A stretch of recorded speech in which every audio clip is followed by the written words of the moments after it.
Could Allah kill himself? Could Allah create a rock bigger than himself? Could Allah create a question that he cannot answer?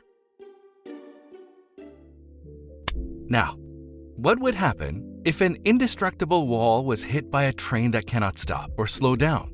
Could you draw a triangle with 4 sides?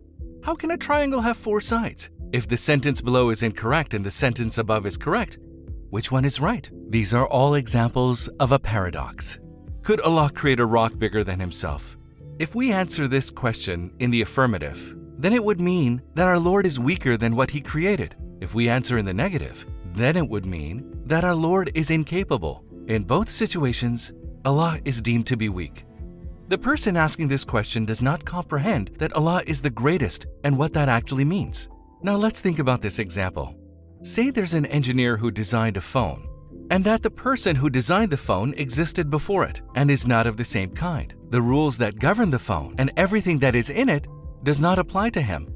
According to the law of entropy, which is the second law of thermodynamics, the universe consists of 0 volume and endless density. This means that the universe was created from nothing. So there must be a being who chose existence over non-existence because this choice requires power, knowledge, and intention. We call this being Allah. When Allah brought the universe into existence, He created the concepts of time and space in relevance to this universe.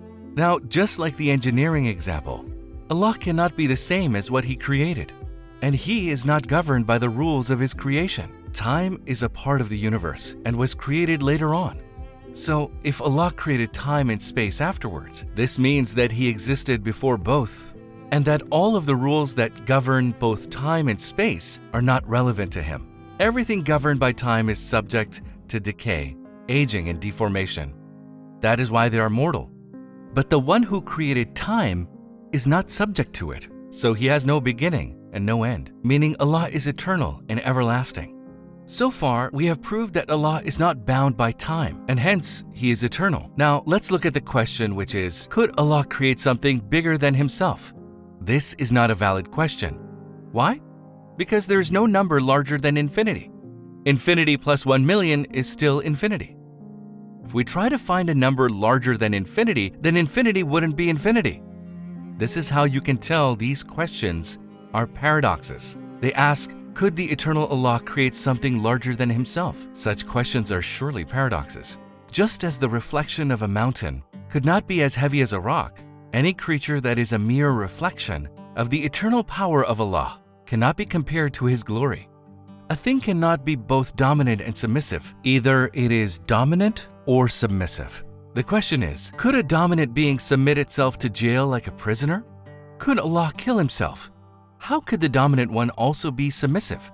Could one who is submissive be dominant at the same time? No. This goes to show that this question is paradoxical. Just like the unstoppable train and the indestructible wall, there is something that we must initially address. The questioner is unaware of the states of existence. These are the states of wajib, mumkin, and mumtani. A being can only be one of these 3 things and cannot be anything else. I imagine you're confused. Let me give an example to clarify. That which is imperative and not dependent on anything to exist is wajib. For example, think of an author. The author is imperative to the book, meaning that his existence is imperative. Anything that has been created or has the potential to be created is mumkin. You can think of the author's book as an example. The book depends on the writer, who may or may not write it. The book's existence is dependent on the writer. Something that cannot be imagined to exist is mumtani. Its existence is impossible.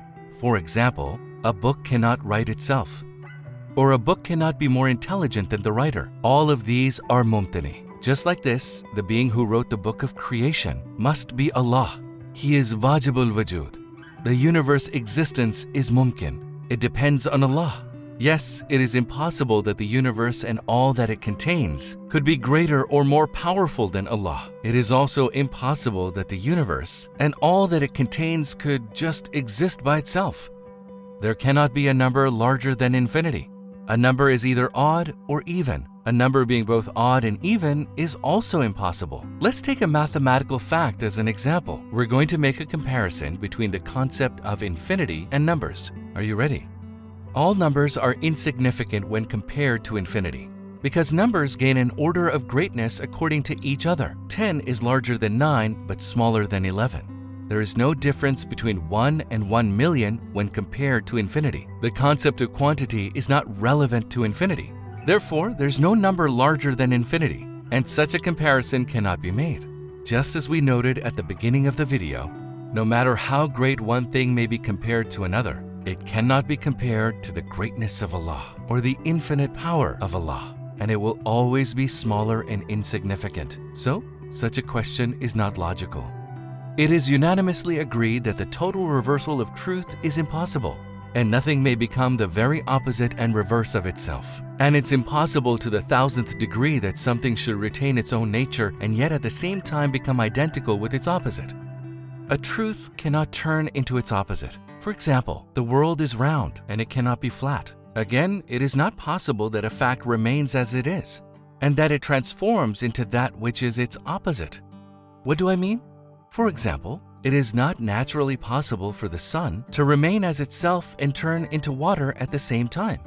So, if we find it impossible for these truths to transform into their opposites, then to think that Allah can be both infinitely powerful and at the same time weak is certainly impossible. So, my friends, we would like to tackle such puzzling questions one by one. If you like this video, don't forget to click the like button and leave a comment. May Allah bless you, my friends.